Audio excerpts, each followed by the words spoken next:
The Little Soul and the Sun. Once upon no time, there was a little soul who said to God, "I know who I am." And God said, "That's wonderful. Who are you?" And the little soul shouted, "I am the light." God smiled a big smile. "That's right," God exclaimed. "You are the light." The little soul was so happy, for it had figured out what all the souls in the kingdom were there to figure out. "Wow," said the little soul, "this is really cool." But soon, knowing who it was not enough.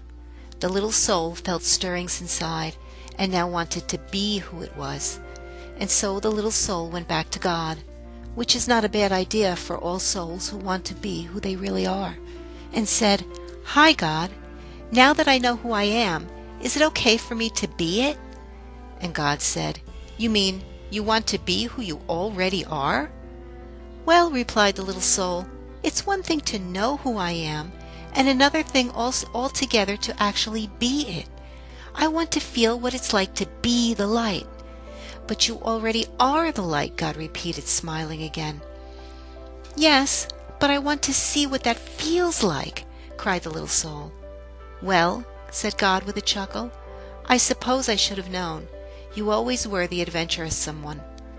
Then God's expression changed. "There's only one thing." "What?" asked the little soul. "Well, there is nothing else but the light. You see, I created nothing but what you are, and so there is no easy way for you to experience yourself as who you are, since there is nothing that you are not." "Huh?" said the little soul, who was now a little confused. "Think of it this way," said God. "You are like a candle in the sun. Oh, you are there all right, along with a million gazillion other candles who make up the sun. And the sun would not be the sun without you. Nay, it would be a sun without one of its candles. And that would not be the sun at all, for it would not shine as brightly. Yet, to know yourself as the light when you are amidst the light, that is the question." "Well," the little soul perked up, "you're God. Think of something." Once more God smiled. "I already have," God said. "Since you cannot see yourself as the light when you are in the light, we'll surround you with darkness." "What is darkness?" the little soul asked. God replied, "It is that which you are not." "Will I be afraid of the dark?" cried the little soul. "Only if you choose to be," God answered. "There is nothing really to be afraid of, unless you decide that there is. You see, we are making it all up. We are pretending."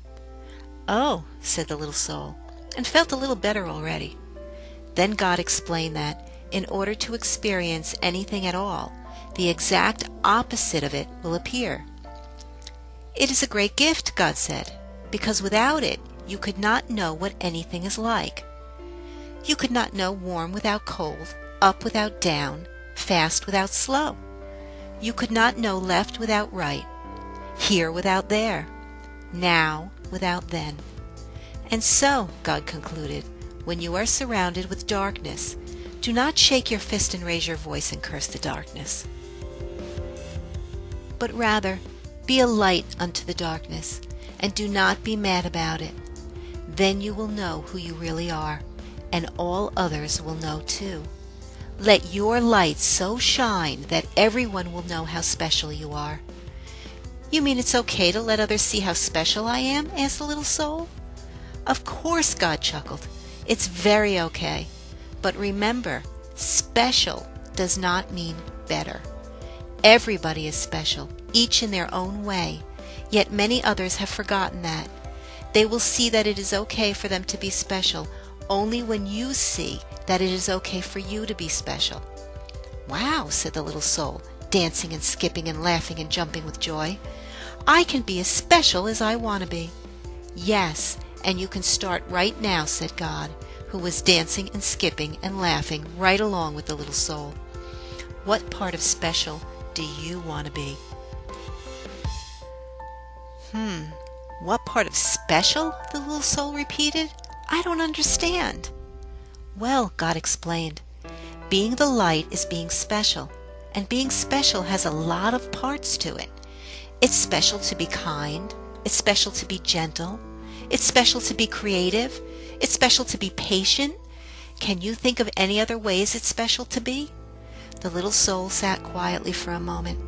I can think of lots of ways to be special. The little soul then exclaimed, It's special to be helpful. It's special to be sharing. It's special to be friendly. It's special to be considerate of others. Yes, God agreed. And you can be all of those things, or any part of special you wish to be, at any moment. That's what it means to be the light. I know what I want to be. I know what I want to be, the little soul announced with great excitement. I want to be the part of special called forgiving. Isn't it special to be forgiving? Oh yes, God assured the little soul. That is very special. Okay, said the little soul.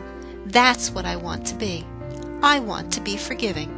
I want to experience myself as that. Good, said God, but there's only one thing you should know. The little soul was becoming a bit impatient now. It always seemed as though there was some complication. What is it? The little soul sighed. There's no one to forgive. No one? The little soul could hardly believe what had been said. No one, God repeated. Everything I have made is perfect. There is not a single soul in all creation less perfect than you. Just look around. It was then that the little soul realized a large crowd had gathered. Souls had come from far and wide, from all over the kingdom, for the word had gone forth that the little soul was having this extraordinary conversation with God, and everyone wanted to hear what they were saying.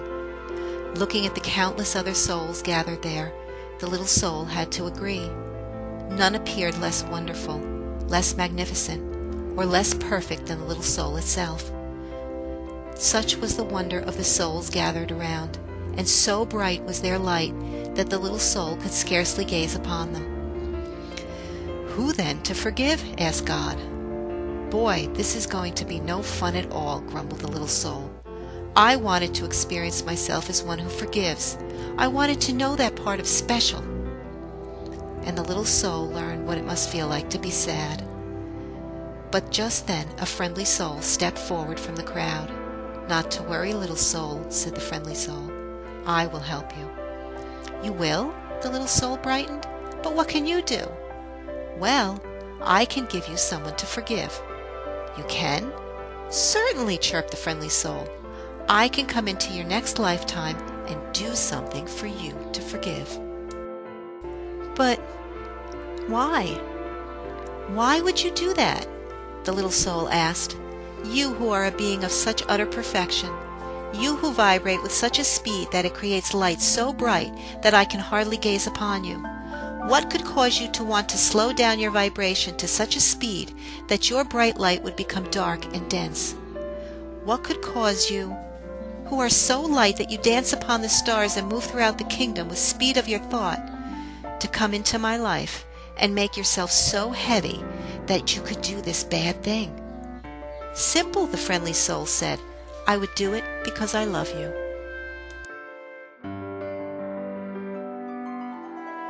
The little soul seemed surprised at the answer. Don't be so amazed, said the friendly soul. You have done the same thing for me. Don't you remember? Oh, we have danced together, you and I, many times. Through the eons and across all the ages have we danced. Across all time and in many places have we played together. You just don't remember. We have both been all of it. We have been the up and the down of it, the left and the right of it. We have been the here and the there of it, the now and the then of it. We have been the male and the female, the good and the bad. We have both been the victim and the villain of it. Thus we have come together, you and I, many times before, each bringing to the other the exact and perfect opportunity to express and experience who we really are. And so, the friendly soul explained a little further, I will come into your next lifetime and be the bad one this time. I will do something really terrible, and then you can experience yourself as the one who forgives. But what will you do? The little soul asked, just a little nervously. That will be so terrible. "Oh," replied the friendly soul with a twinkle, "we'll think of something." Then the friendly soul seemed to turn serious and said in a quiet voice, "You are right about one thing, you know." "What is that?" the little soul wanted to know. "I will have to slow down my vibration and become very heavy to do this not so nice thing. I will have to pretend to be something very unlike myself, and so I have but one favor to ask of you in return." "Oh, anything, anything!" cried the little soul, and began to dance and sing. "I get to be forgiving! I get to be forgiving!" Then the little soul saw that the friendly soul was remaining very quiet. "What is it?" the little soul asked. "What can I do for you? You are such an angel to be willing to do this for me." "Of course, this friendly soul is an angel," God interrupted. "Everyone is. Always remember, I have sent you nothing but angels." And so the little soul wanted more than ever to grant the friendly soul's request. "What can I do for you?" the little soul asked again. "In the moment that I strike you and smite you," the friendly soul replied, "in the moment that I do the worst to you that you could possibly imagine, in that very moment—" "Yes?" the little soul interrupted. "Yes?" The friendly soul became quieter still. "Remember who I really am." "Oh, I will!" the little soul cried. "I promise I will always remember you as I see you right here, right now." "Good," said the friendly soul, "because you see, I will have been pretending so hard, I will have forgotten myself, and if you do not remember me as I really am, I may not be able to remember for a very long time, and if I forget who I am, you may even forget who you are, and we will both be lost. Then we will need another soul to come along and remind us both of who we are." "No, we won't," the little soul promised again. "I will remember you, and I will thank you for bringing me this gift, the chance to experience myself as who I am." And so the agreement was made, and the little soul went forth into a new lifetime, excited to be the light, which was very special, and excited to be that part of special called forgiveness. And the little soul waited anxiously to be able to experience itself as forgiveness, and to thank whatever other soul made it possible. And at all the moments in that new lifetime, whenever a new soul appeared on the scene, whether that soul brought joy or sadness, and especially if it brought sadness, the little soul thought of what God had said. "Always remember," God had smiled, "I have sent you nothing but angels."